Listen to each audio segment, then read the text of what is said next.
Daiwa Lexa 300 on a Daiwa 8.5 foot telescopic rod. It's a lighter action, 40-pound braid with lighter leaders.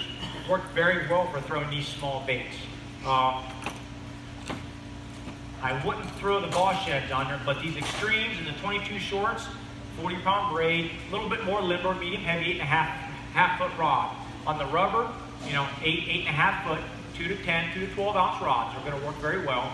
A Daiwa Lexa 400, Shimano Tranx 400s work just as well. Revo Toro S.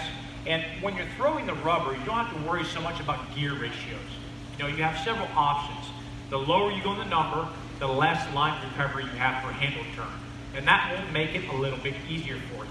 It's not going to be, if you had a high-speed reel with this bait and you're working real fast, now you're doing a lot of work because you're picking up more line per handle turn with, say, a 7:1 to 1 gear ratio. So with rubber, 5:1 to 1, 6:3 to 1 gear ratio. Don't go a lot more than 6:3 to 1. 5:3 to 1 is another one as well. And there's several different options in all these drill manufacturers that can really, really make it beneficial to have less wear and tear on your body.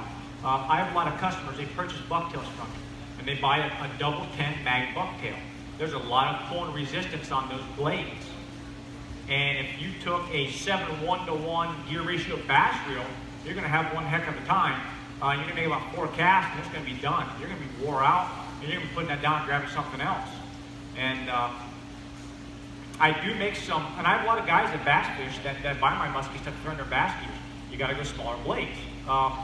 So I am going to finish up with that right now. Does anybody have any questions regarding anything I talked about or that I didn't talk about that you would like to ask me?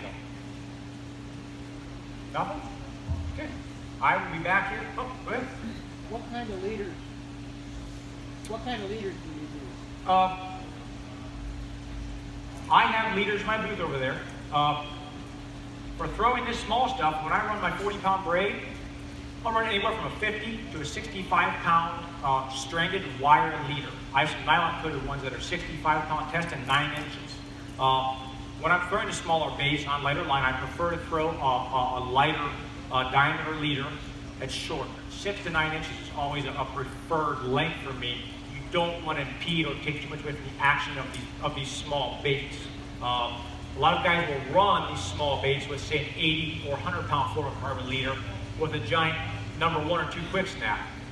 Yes, you can catch fish and it still works, but you're going to catch far more if you downsize your equipment that's behind the bait, as in your leader and your line. When it comes to when I'm trolling the bigger baits, this is actually called a meatball. It's a very, very good bait for me last year. And this is what I call one of my average size summertime trolling baits, along with the ball shed. I'm going to run on my trolling poles. I have some with 65 and I have some with 80. I use the 80-pound braid the most. I'm going to put anywhere from an 80 to 100-pound fluorocarbon leader. I usually run 12 inches on those. With the trolling stuff, I'll run a little bit longer leader. I'm running a bigger bait. The heavier quick snap to the fluorocarbon and the line above it is not going to affect this bait as much. So you can get away running some heavier equipment. And when you're traveling at 3.5 to 5 miles an hour, I'm not beefing up my gear so much for the fish, because you can catch fish, bigger fish on less equipment. In case I get a snag, the wear and tear from some of these baits, you can tear up a reel or a rod, a lot of different things. And that's why I run the heavier equipment. And as far as casting these, the rubber again too, I'm going with, I won't go any heavier than 80-pound braid. I know some guys that run 100. I just don't think it's necessary. 80-pound braid will hold that bait up, and I'll run a 100-pound fluorocarbon leader with that. And I'm not running a heavier leader because I think a bigger fish is going to hit it. It's because this bait weighs more.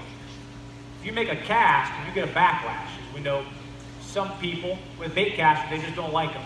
You got to get them set right, and these things can lock up in you. If I make a giant cast, if I make a heavy, hard cast, and I force those reels, they'll lock up on you, especially with big bait.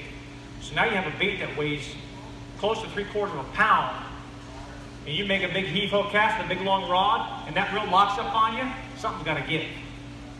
And I've had rods almost fly out of the hand, catch you off guard.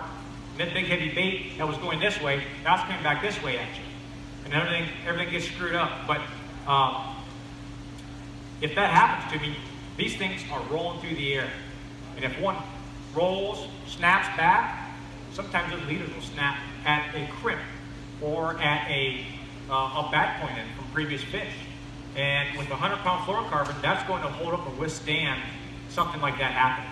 Or especially if I get snagged. Running heavier equipment with heavier baits will save you some hassle of losing some money in tackle, for sure. So,